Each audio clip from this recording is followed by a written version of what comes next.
show them examples of where it's gone wrong. There's plenty out there. Yeah, in a similar sort of vein, point out the pitfalls, particularly long-term pitfalls with regards to jobs, personal security, even things like personal finance that may affect their futures if they don't use social networking sites correctly. Definitely need to emphasise the fact that whatever goes in cyberspace stays in cyberspace, regardless. Even if you delete it, it's still going to be there somewhere, and people have the ability to fish it out and perhaps use it against you in the future. Exactly. Yeah. Yes, I do.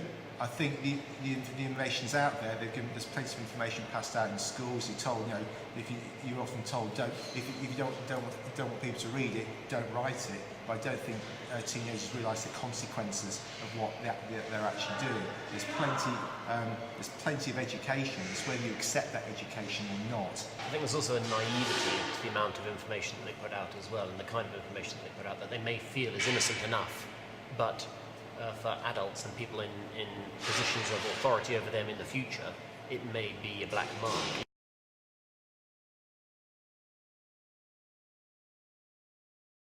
I think they're a bit passive. I think white doesn't necessarily spring out. It's like a colour of a newspaper, so it doesn't make me want to think, well, I'd read that. If it was a brighter colour, maybe, I don't know, red or that sort of ilk, I personally more like to pick it up.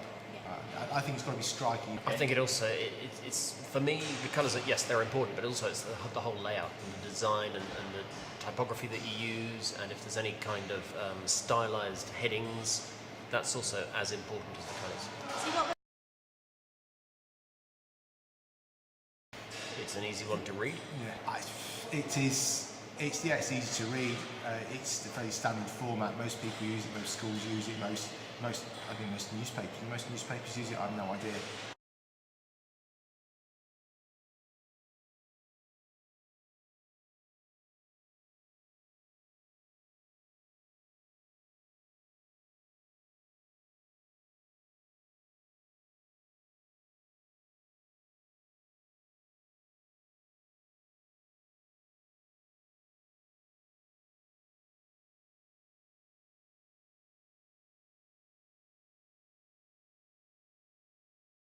Do you think teenagers fully understand the dangers of social networking sites? No.